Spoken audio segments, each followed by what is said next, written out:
Hello friends, आज की जो कहानी है वो नेपाल के एक हॉस्पिटल की है, जहां मालती के साथ एक ऐसी घटना घट जाती है जिसके कारण मालती को वो हॉस्पिटल छोड़ना पड़ जाता है।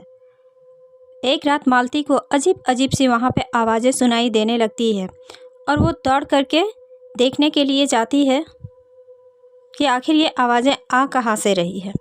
और जब वो वहाँ पे पहुँचती है तो उसे उस रूम में एक भी पेशेंट नहीं दिखाई देता है कि तभी उसकी नज़र बेड के नीचे जाती है और वहाँ उसे दो पैर लटके हुए दिख जाते हैं।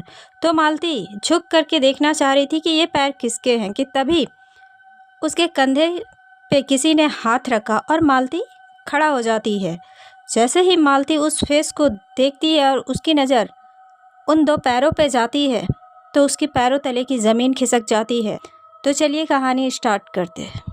मालती नेपाल के ही एक हॉस्पिटल में जॉब करती थी और एज अ नर्स वो बहुत अच्छा नर्स भी थी और उसकी नाइट की शिफ्टिंग थी। वो नाइट में ही वहाँ पे अपने काम को किया करती थी। वो हॉस्पिटल बहुत ही बड़ा था और रात के समय में उसे कोई दिक्कत वहाँ पे नहीं होती थी। एक रात मालती अपनी नाइट ड्यूटी कर रही थी तो मालती को कुछ आवाज़ें सुनाई देती है। उसे ऐसा लगता है कि कोई वॉशरूम में रो रहा है और मालती घबरा जाती। मालती को ये समझ नहीं आ रहा था कि कोई पेशेंट इतनी रात को वॉशरूम में क्यों रो रहा है। ये जानने के लिए वो वॉशरूम की ओर बढ़ने लगती है कि तभी वहाँ पे बैठा हुआ एक वॉचमैन उसे रोक लेता है। तो मालती उससे कहती है कि तुम्हें ये आवाज़ सुनाई नहीं दे रही है? लगता है कि कोई वॉशरूम में रो रहा है, कोई पेशेंट है जो दर्द में है, चलो देखते हैं। और वो वॉचमैन भी उसके साथ चल देता है। जब ये दोनों वहाँ पे पहुँचते हैं तो वहाँ पे कोई भी नहीं था, पूरा वॉशरूम खाली था। और वॉचमैन उनसे कहता है कि मैडम यहाँ पे कोई नहीं है, आप चलिए। तो नर्स वहाँ से चली आती है और वो अपने काम में बिजी हो जाती है। नेक्स्ट डे उसे फिर से उसी समय में वॉशरूम से ही रोने की आवाज़ सुनाई दे रही थी। मालती उस आवाज़ को पहचान चुकी थी, उसने एक रात पहले भी उस आवाज़ को सुनी थी। तो मालती के मन में एक उत्सुकता आती है कि आखिर कौन है जो रोता है वॉशरूम में। और वो वॉशरूम की ओर जाने लगती है और जैसे ही वो वॉशरूम के पास पहुंचती है तो अंदर से दरवाज़ा लॉक था। मालती इधर से ही आवाज़ देती है कि तुम्हें किसी चीज़ की ज़रूरत है क्या? तुम क्यों रो रहे हो? कौन हो? प्लीज़ खोलो, मैं तुम्हारी मदद करूँगी। लेकिन अंदर से कोई आवाज़ नहीं आती है और वो आवाज़ कंटिन्यू चल रही थी रोने की। मालती झुक करके देखती है वॉशरूम के नीचे से तो उसे वहाँ पे दो पैर दिखते हैं। तो मालती जो है वॉचमैन को बुलाती, आवाज़ देती है कि देखो कोई है जो पेन में है। वॉचमैन जब आता है और वो जब दरवाज़ा खोल करके देखता है तो वहाँ पे कोई नहीं था। मालती घबरा जाती है और वो कहती कि मैंने अभी देखा है। वॉचमैन चारों ओर देख लेता है पर वहाँ पे कोई भी नहीं था। मालती को कुछ समझ नहीं आता है।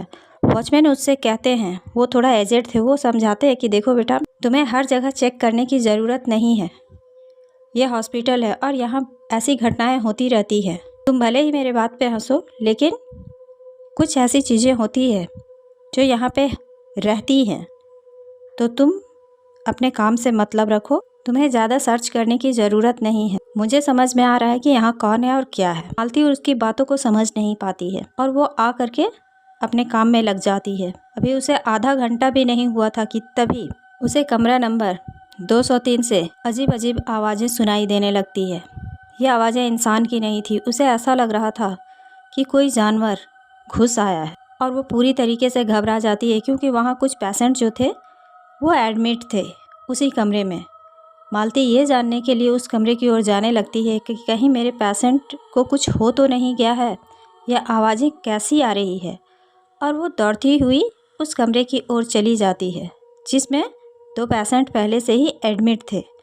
जब वो वहाँ पहुँचती है तो वहाँ पे सभी सोए हुए थे, वहाँ ऐसा कुछ भी नहीं था। और जैसे ही वो वहाँ से निकलने ही वाली थी कि तभी उसे किसी ने उसके नाम से पुकारा, मालती मालती। और मालती पीछे पलट करके देखती है। जब मालती पीछे पलट के देखती है तो वहाँ पे कोई नहीं था। मालती को एक बेड के नीचे कुछ हरकत सी महसूस होती है तो मालती झुक करके देखती है। जैसे ही मालती झुक करके देखती है तो उसे वहाँ पे 2 पैर दिखते हैं और मालती उठ करके देखने ही वाली होती है कि आखिर कौन है। तभी उसके कंधे पे किसी ने हाथ रखा। मालती जैसे ही उठकर देखने वाली होती है कि तभी किसी ने उसके कंधे पे हाथ रखा और मालती के मुंह से एक चीख निकलने ही वाली होती है कि तभी उस चेहरे को देख करके मालती के मुंह की आवाज़ वहीं दब जाती है। वो चेहरा बहुत ही भयानक था। वो चेहरा आधा जला हुआ था कि तभी मालती की नज़र उस पैर पे चली जाती है। ये वही पैर थे जिसे उसने वॉशरूम में देखा था और अभी जस्ट उसने देखा था, लेकिन अंतर इतना ही था कि ये पैर ज़मीन से उठे हुए थे। ये देखते ही मालती को चक्कर आ जाता है। उसके आंखों के सामने अंधेरा छा जाता है। उसकी धड़कनें इतनी ज़्यादा बढ़ चुकी थी कि वो कंट्रोल नहीं कर पाती है और वो वहीं धड़ाम से गिर जाती है। मालती बेहोश हो चुकी थी। जब सुबह मालती को होश आता है तो वो एडमिट थी उसी हॉस्पिटल में और उसे स्लाइन चढ़ रहा था। मालती के हस्बैंड वहाँ पहुँचे हुए थे और जब मालती को होश आता है तो वो पूछते हैं कि मालती तुम्हारे साथ आखिर ऐसा क्या हो गया कि तुम बेहोश हो गई। मालती उससे कुछ भी नहीं कहती है। वो कहती है कि मैं घर जाना चाहती हूँ, मुझे 2 दिन की लीव चाहिए। तो उसके हस्बैंड कहते हैं कि इसमें कौन सी बड़ी बात है, मैं डॉक्टर से अभी बात करता हूँ, वैसे भी तुम्हें आराम की ज़रूरत है, डॉक्टर ने कहा। तो उसके हस्बैंड ने वहाँ से 2 दिन की लीव ली और उसे घर ले आए। जब मालती घर आती है तो उसने सारी बात अपने हस्बैंड को बताई। ये सुनकर के उसके हस्बैंड बहुत ज़्यादा डर जाते हैं और वो कहते हैं कि तुम्हें वहाँ पे वर्क करने की ज़रूरत नहीं है और अगर तुम वहाँ पे वर्क करोगी भी तो तुम्हारी शिफ्टिंग डे की होनी चाहिए, ना कि नाइट की। मालती ने कह करके अपनी रात की शिफ्टिंग डे करवा ली। डॉक्टर मान जाते हैं क्योंकि मालती जो थी वो एक अच्छी नर्स थी। मालती वहाँ पे दिन में वर्क करना चालू कर देती है, लेकिन दिन में वर्क करने के बावजूद भी मालती डिस्टर्ब हो चुकी थी क्योंकि जब भी उसे वॉशरूम जाना होता था उसे वही पैर दिखाई देने लगे थे। अब वो इतना ज़्यादा डिस्टर्ब होने लगी थी कि अगर वो वार्ड में भी जाती थी अपने काम को पूरा करने के लिए तो उसे ऐसा लगता था कि वही चेहरा उसके पीछे खड़ा है और वही पैर उसे हर जगह दिखने लगे थे। मालती बहुत घबरा गई थी और उसका बिहेवियर चेंज होने लगा था। मालती को ऐसा लगता था कि वो चेहरा उसका पीछा कर रहा है। वो अगर घर में भी आती थी तो वो घर में भी सही से नहीं रह पा रही थी। उसे रात को नींद नहीं आती थी। मालती के हस्बैंड ये देख करके उसे रात में भी नींद नहीं आती थी। एक रात ऐसा होता है कि मालती सोई हुई थी कि तभी वो अचानक से चीखती हुई उठ करके बैठ जाती है और उसके हस्बैंड घबराते हुए उठते हैं और पूछते हैं कि क्या हुआ मालती।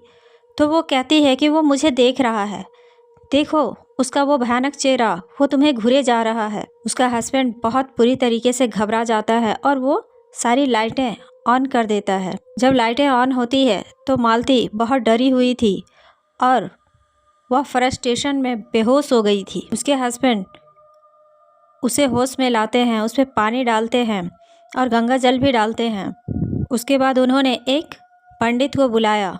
पंडित जी को दिखलाने के बाद मालती को वो एक अभिमंत्रित धागा देते हैं और उसके घर में पूजा करके उसे एक ताबीज़ भी पहनाते हैं और पंडित जी कहते हैं तुम्हारे लिए यही अच्छा होगा कि ये उस हॉस्पिटल को छोड़ दे, नहीं तो मालती उस चीज़ से कभी उभर नहीं पाएगी। मालती को जीवित रखना है तो तुम्हें उस हॉस्पिटल से मालती को दूर रखना होगा क्योंकि उसकी नज़र इस पे पड़ चुकी है। उसके बाद मालती ने नेपाल के ही एक स्कूल में बतौर टीचर वर्क करना चालू कर दिया, जिसके बाद से धीरे धीरे उसकी स्थिति में सुधार हो जाता है और मालती पूरे 2 साल तक इस घटना के बाद से डिस्टर्ब थी और आज वो बिल्कुल भी अच्छी है। तो thanks for watching this story guys. अगर आपको हमारी ये कहानी अच्छी लगी हो तो प्लीज़ लाइक एंड सब्सक्राइब ज़रूर करें। Thank you.